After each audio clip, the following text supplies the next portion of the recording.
Rarest of rare, বিরল থেকে বিরলতম। মূলত ইস্টবেঙ্গল ফ্যানদের নিয়ে আলোচনা করব, কিছুটা সমাজ নিয়েও আলোচনা করব। তো প্রথমেই বলি, আজকে দেখলাম জাগো বাংলার খেলার পাতায় ম্যাচ শেষে অস্কার ব্রুজো যে প্রেসের সাথে কথা বলে সেটা নিয়ে একটা প্রতিবেদন বেরিয়েছে। তো সেখানে অস্কার ব্রুজো ওই থ্রো ইন দ্য টাওয়েল, যেটা বক্সিংয়ের ভাষায় বলে, মানে যখন সারেন্ডার করে, মানে নক আউট হয়ে যায় একটা বক্সার, তার কোচ টাওয়েলটা ছুঁড়ে দেয়। ওটা একটা ইঙ্গিত যে আমার ক্যান্ডিডেট আর অংশগ্রহণ করবে না। তো অস্কার ব্রুজো মেনে নিয়েছে অবশেষে যে আইএসএল এর অভিযান এবারের মতো শেষ। এইটা নিয়ে আগে অনেক আলোচনা করেছি যে অনেক আগেই শেষ হয়ে গেছে। সেখানে অস্কার ব্রুজো নিজের একটা বিশাল কন্ট্রিবিউশন আছে, কেননা উনি 28 দিনের কোচ আসছে ওই ব্যাপারে। তো বিরল থেকে বিরলতম বা রেয়ারেস্ট অফ রেয়ার নিয়ে দেখছি গতকাল থেকে একটা কোর্টের একটা রায় বেরোনোর পর, শিয়ালদা কোর্টের রায় বেরোনোর পর অনেকে অনেক মন্তব্য করছেন। অনেক সুশিক্ষিত ব্যক্তি, অনেক বিদ্বান ব্যক্তি অনেক মন্তব্য করছেন সোশ্যাল মিডিয়ায়। তো দেখুন, রেয়ারেস্ট অফ রেয়ারের আপনি যদি শুধু মানে রেয়ার কথাটার ভাব নিয়ে বা তার অর্থ নিয়ে যদি ব্যাখ্যা দিতে চান, তাহলে একটু মুশকিলে পড়বেন। মানে আপনি ভাবছেন রেয়ার কথাটা কেন এইভাবে ব্যাখ্যা হচ্ছে রেয়ারেস্ট অফ রেয়ার নিয়ে, এটা একটা জাস্ট একটা ফ্রেজ। তো এইটা নিয়ে একটা ব্যাখ্যা আছে, তো আপনাকে সেটা পড়তে হবে। এত কথা বললে তো হবে না। আমি অবাক হয়ে যাচ্ছি, অনেক শিক্ষিত ব্যক্তি, অনেক মানে উচ্চ পদে থাকা ব্যক্তি অনেক আলগা মন্তব্য করছেন। দেখুন, আপনারা যদি গুগলে যান, রেয়ারেস্ট অফ রেয়ার নিয়ে একটু সার্চ করেন, দেখুন প্রচুর হোয়াইট পেপার আছে বা শ্বেতপত্র বলি, অনেক ক্রিটিক্যাল অ্যানালিসিস রয়েছে, রিপোর্ট রয়েছে রেয়ারেস্ট অফ রেয়ার নিয়ে, যেখানে ব্যাখ্যা দেওয়া আছে যে ভারতবর্ষের আইনে বিভিন্ন ক্লজ আছে, যে ক্লজগুলো অ্যাসেস করে একজন জাজকে ঠিক করতে হবে যে এই ঘটনাটা বা এই ক্রাইমটা রেয়ারেস্ট অফ রেয়ার হিসেবে ভাবা যেতে পারে কিনা। কেননা বাই ডিফল্ট বলছে এই ধরনের যে মানে আরজি করে যে কাণ্ডটা হলো, সেখানে যাবজ্জীবন কারাদণ্ড হওয়া উচিত, যদি না রেয়ারেস্ট অফ রেয়ার সেটা কোয়ালিফাই করতে পারছে। এবং রেয়ার বিভিন্ন ক্লজ রয়েছে, বিভিন্ন পয়েন্ট রয়েছে, প্রত্যেকটা পয়েন্ট কিন্তু অ্যাসেস করা দরকার। তো এখানে যে পয়েন্টগুলো রয়েছে সেখানে কিছুটা ব্যাপারটা সাবজেক্টিভ, মানে অনেকটা জাজের উপর নির্ভর করছে সে কীভাবে ব্যাপারটাকে গ্রহণ করবে। তো এইটা নিয়ে যেসব আর্টিকেলগুলো লেখা হয়েছে, সেখানে কিন্তু ফাইনালি যে সামারাইজেশন করা হয়েছে, যে কনক্লুশন, সেখানে লেখা হয়েছে, রেকমেন্ডেশন দেওয়া হয়েছে যে ব্যাপারটাকে আরও বেশি কোয়ালিটেটিভ করা উচিত, মানে যাতে ব্যাপারটা এতটা সাবজেক্টিভ না থাকে, মানে ব্যক্তি নির্ভর না হয়ে যায় পুরো ব্যাপারটা। তো যা মাঝে একটা ফোন এসেছিল, তো একটু কথা লিঙ্কটা কেটে গেল। যেটা হচ্ছে যে বিভিন্ন ধারা আছে, তো সেই ধারাগুলো ব্যাখ্যা বিভিন্ন জাজ বিভিন্নভাবে করতেই পারে। তো সেই জন্য বিভিন্ন যেসব রিপোর্টগুলো লেখা হয়েছে, সেখানে রেকমেন্ডেশন দেওয়া হয়েছে ব্যাপারটাকে আরও একটু কোয়ালিটেটিভ করা দরকার। তো যাকে কবে করা হবে সেটা অন্য ব্যাপার, আইনের ব্যাপার। আমাদের আইন মেনেই চলতে হবে। আমার মন কি বলছে সেটা বড় কথা নয়, কি দেশের আইন আছে সেটা মেনেই চলতে হবে। তো যে ধারাগুলো আছে তার মধ্যে একটা খুব গুরুত্বপূর্ণ ধারা আছে বা একটা কন্ডিশন বা ক্রাইটেরিয়া আছে, অ্যাসেসমেন্ট ক্রাইটেরিয়া। সেটা হচ্ছে যে যে ব্যক্তি কনভিক্টেড, এক্ষেত্রে রায়বাবু, তাকে কি রিহ্যাব করা যাবে কিনা, মানে সে কি আবার এরকম ক্রাইম ঘটাতে পারে, মানে তার সম্ভাবনা কতটা। তো এইটা প্রমাণ করা খুব কঠিন যে এই ব্যক্তিকে আপনি বদলাতে পারবেন না, রিফর্ম করতে পারবেন না। এটা প্রমাণ করা খুব একটা সহজ নয়, যেহেতু ব্যাপারটা কিন্তু একটু সাবজেক্টিভ, অতটা আইনে পরিষ্কার লেখা নেই। তো সেই জন্য এই যে ব্যাপারটা কেন বিরলতম নয়, এক খোট্টা এসে বাঙালি এই করেছে সেই করেছে, এগুলো বলাটা না খুব মানে শিক্ষার পরিচয় হচ্ছে না। কারণ যেহেতু এটা একটা আইনের বিষয়, সেখানে আইনে কিছু ধারা আছে, কিছু ক্রাইটেরিয়া আছে, অ্যাসেসমেন্ট ইয়েস নো কিছু প্যারামিটার আছে। তো সেইটা নিয়ে যদি আলোচনাটা থাকে তো খুব ভালো হয়। নয়তো কী হয় যে গোটা সমাজে দেখছেন ইস্টবেঙ্গল ফ্যানদের দেখছে বা ইস্টবেঙ্গল ফ্যানদের বাইরে যারা রয়েছে ভারতীয় সমাজ, বঙ্গীয় সমাজে, সেখানে একটা কেন লজিকটা হারিয়ে যাচ্ছে। বিভিন্ন বিষয়ে আমি লজিকটা হারিয়ে যাচ্ছি। যেমন এই আরজি করে যখন রায়দানটা হলো, তখন আমি বিভিন্ন লোকের বিভিন্ন রকম রিয়াকশন দেখছিলাম। দেখুন, আপনি যদি খোলা মনে কোনো কিছু আলোচনা করেন, অন্তত এই ক্ষেত্রটা, তাহলে কি দাঁড়াচ্ছে, 4টে সম্ভাবনা রয়েছে। আপনার মন কি বলছে সেটা বড় কথা নয়, 4টে সম্ভাবনা রয়েছে। সম্ভাবনা 1, নাম্বার 1, ওই সঞ্জয় রায় উনি একা ঘটনাটা ঘটিয়েছেন। সম্ভাবনা 2, সঞ্জয় রায় এবং আরও কিছু ব্যক্তি, এক বা একাধিক ব্যক্তি ঘটনাটা ঘটিয়েছেন। সম্ভাবনা 3, সঞ্জয় রায় ঘটাননি, অন্য কোনো একটা ব্যক্তি, দ্বিতীয় ব্যক্তি ঘটনাটা ঘটিয়েছেন, একা ঘটিয়েছেন, ধরলাম তার নাম লক্ষ্মণ, এরকম একটা কোনো একটা উদাহরণ, কোনো লক্ষ্মণ ঘটনাটা ঘটিয়েছে, একা ঘটিয়েছে। সম্ভাবনা 3। সম্ভাবনা 4, লক্ষ্মণ মানে অন্য কোনো এক ব্যক্তি লক্ষ্মণ এবং আরও কিছু তার সাগরেদ মিলে ঘটনাটা ঘটিয়েছে। 4টে সম্ভাবনা রয়েছে।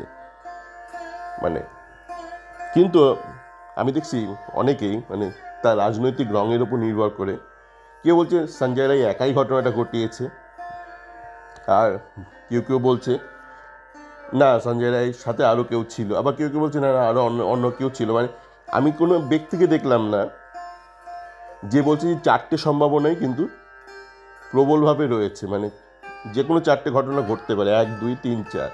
মানে আপনি যদি খোলা মনে লজিক্যালি ভাবেন 4টে সম্ভাবনাই রয়েছে। এবার তদন্ত করে দেখতে হবে কোন সম্ভাবনাটা অ্যাকচুয়ালি ঘটনাটা ঘটেছে, মানে কোনটা ঘটেছে। কিন্তু লোকের রাজনৈতিক রঙের উপর নির্ভর করে, কেউ তৃণমূল, কেউ বামপন্থী, কেউ বিজেপি, কেউ অন্যান্য অ্যাপলিটিক্যাল, তো তাদের রঙের উপর নির্ভর করে লোকজন কেউ একটা সম্ভাবনাকে তুলে নিচ্ছে, কেউ 2টো সম্ভাবনাকে, কেউ 3টে সম্ভাবনাকে, কেউ 4টে সম্ভাবনাকে তুলছে না। এই যে একটা লজিকটা হারিয়ে যাচ্ছে সমাজ থেকে, এটাই খুব চিন্তার বিষয়। এই যে অস্কার ব্রুজো যে ফেল করবে, এটা তো অনেকদিন আগেই বোঝা গিয়েছিল। এই যে গত আগের ম্যাচটাতে আপনারা দেখলেন রাইট উইংটাকে এতদিন কে খেলছিল রাইট উইংয়ে? বিষ্ণু তো খেলছিল না রাইট উইংয়ে, বিষ্ণু তো লেফট উইংয়ে খেলছিল, রাইট উইংয়ে খেলছিল মহেশ বা নন্দা, এরা ঘুরিয়ে ফিরে খেলছিল। মাঝে একটা ম্যাচ জিকসন সিংও খেলেছিল, আমি ওটা ধরছি না লজিক্যালি। মোটামুটি মহেশ আর নন্দাই রাইট উইংটা সামলাচ্ছিল। এখন রিচার্ড চেলিস চলে আসার দরুন, যেহেতু রিচার্ড চেলিস স্পেশালিস্ট লেফট উইঙ্গার, যেহেতু নামাতে পারবে না বিষ্ণুকে লেফট উইংয়ে, তাই ডান দিকটা হঠাৎ করে জায়গা খালি করে দেওয়া হলো। এবং আমি দেখলাম আজকে আজকালের একটা রিপোর্টে, এই বললাম আমার আগের অডিওটাতে, যে প্রথমে নন্দাকে ভিলেন করা হচ্ছিল বিষ্ণুকে হাইলাইট করার জন্য, বিষ্ণুকে রক্ষা করার জন্য, তারপর সেটা আলোচনাটা দিয়ামান্টাকাসে চলে গেল। তো আজকাল একটা রিপোর্ট, আজকাল এমনই এসব সাংবাদিকে ভর্তি, মানে শুধু প্রিন্ট মিডিয়া না, মানে ডিজিটাল মিডিয়া, প্রিন্ট মিডিয়া ভর্তি, বলছি ডান দিক থেকে নাকি দুর্ধর্ষ সব ক্রস আসছিল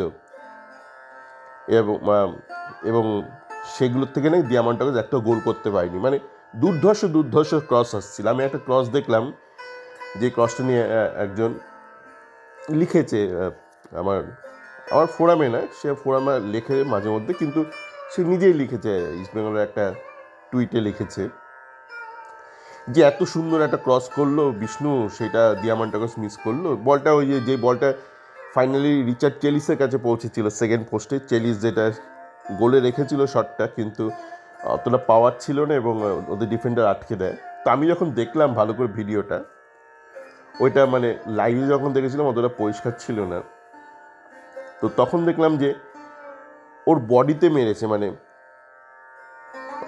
দিয়ামান্টাকাস যেখানে ছিল, দিয়ামান্টাকাস একদম 2 পায়ের মাঝখানে একদম শটটা রেখেছে এবং ব্যাপারটা অনেকটা দিয়ামান্টাকাসের পেছন পার দিকে চলে গেছে। মানে ওখান থেকে দিয়ামান্টাকাসকে গোল করতে গেলে ওই টিপিক্যালি ওই মালায়ালি প্লেয়ার, যারা মালায়ালি খেপ খেলে 7 সাইড, তারা ওই ব্যাকিল ট্যাকিল করে গোল করে না, ওইভাবে গোলটা করতে হতো।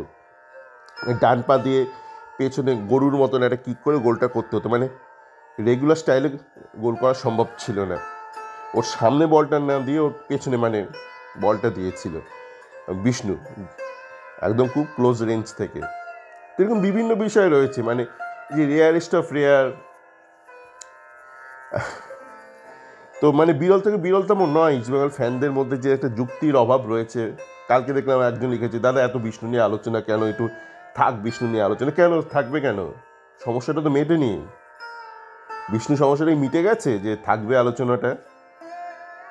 এবং আরও একজন দেখছিলাম কোথায় একটা লিখেছে যে আমার কেন এত রাগ বিষ্ণুর উপর। না, আমার এই জন্য রাগ, দেখুন আপনি বাড়িতে একটা কুকুর পুষে রাখবেন কি 4টে কুকুর পুষে রাখবেন, সেটা কিচ্ছু এসে যায় না। আপনার টাকা, আপনি বাড়িতে 10টা কুকুর রাখতেই পারেন, অনেকেই রাখে বাড়িতে 10-20টা কুকুর থাকে। কিন্তু সমস্যা হচ্ছে এখানে একটা কুকুরকে আপনি খাওয়াতে গিয়ে 10টা মানুষের ক্ষতি করে দিচ্ছেন। এই বিষ্ণুকে আমি যদি, আপনি ধরুন বিষ্ণু একটা মূর্তি বানিয়ে রাখতেন, কিচ্ছু বলতাম না, সোনার মূর্তি বানাতেন, কিচ্ছু বলতাম না।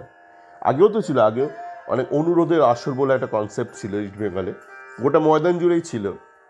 মানে ধরুন বিভিন্ন ইনফ্লুয়েন্সিয়াল ব্যক্তি তারা হয়তো ক্লাবকে সাহায্য করতো, চিরকাল যেটা হয়েছে, আর্থিকভাবে সাহায্য করতো বা অন্যান্যভাবে। তো তখন তাদের পরিবারের ছেলে ভাইপো একটু তাদের ইস্টবেঙ্গলে ঢোকানোর ব্যবস্থা করতো, তো তাদের রেজিস্টার করানো হতো। তারাও জার্সি পরে ছবি টবি তুলতো যে তারা ইস্টবেঙ্গল, মোহনবাগান, মহাবাগানের প্লেয়ার। বাড়িতে বড় করে ফ্রেম করে রেখে দিত, যানবাজার থেকে ফ্রেম বাঁধিয়ে আনতো বড় করে, ফটো ফ্রেম। এখানেই ব্যাপারটা শেষ হয়ে যেত। কিন্তু এই ক্ষেত্রে কি হলো, আপনি তো বিষ্ণুকে শুধু ফটো ফ্রেম করে রাখলেন না, আপনি বিষ্ণুকে তুলতে গিয়ে একাধিক স্থানীয় প্লেয়ার, প্রতিষ্ঠিত প্লেয়ার, মানে স্থানীয় নয় কিন্তু প্রতিষ্ঠিত প্লেয়ার, মহেশ নন্দা, প্রত্যেকের ক্ষতি করলেন। এখন দিয়ামান্টাকসকে খারাপ স্ট্রাইকার প্রমাণ করতে উঠে পড়ে লেগেছেন। দিয়ামান্টাকস তো গত বছর অবধি ভালো স্ট্রাইকার ছিল, এএফসি অবধি ভালো স্ট্রাইকার ছিল, প্রতিষ্ঠিত স্ট্রাইকার, গ্রিসের নাম করা টিমে খেলেছে। তা আমি যদি একটা টিমের হঠাৎ করে সব প্রতিষ্ঠিত প্লেয়াররা খারাপ খেলতে শুরু করেছে, টিমটাও ভালো খেলছে না, তখন আমি কাকে ধরবো? আমি দেখছি একজন কোচ, সে 28 দিন ভালো সততার সাথে কোচিং করলো, তাপসে বিষ্ণুর কোচ হয়ে গেল। হতেই পারেন, আপনি বিষ্ণুর কোচ হতেই পারেন, করে ফাইনালে তো টিমটাকে ডুবিয়ে দিলেন। আপনার সমস্ত নষ্টামি পাবলিক মেনে নিত, যদি আপনার নষ্টামি সত্ত্বেও আপনি টিমটাকে ওপরে তুলতেন, কিন্তু সেটা সম্ভব হয় না। আপনি যদি নষ্টামি করেন জীবনে, যদি অসততার আশ্রয় নেন জীবনে, আপনি মুখ থুবড়ে পড়বেন। নয়তো তো লোকে নষ্টামি করে টিকে থাকতো দিনের পর দিন। নষ্টামির এইটাই তো মজা, নষ্টামি আপনাকে নিচে টেনে নামাবে। তা আশা করি ব্যাপারটা বোঝানো গেল। বিরল থেকে বিরলতম ব্যাপারটা আপনারা কীভাবে ব্যাখ্যা করছেন জীবনে বিভিন্ন ক্ষেত্রে। চলো, ভালো থাকবেন।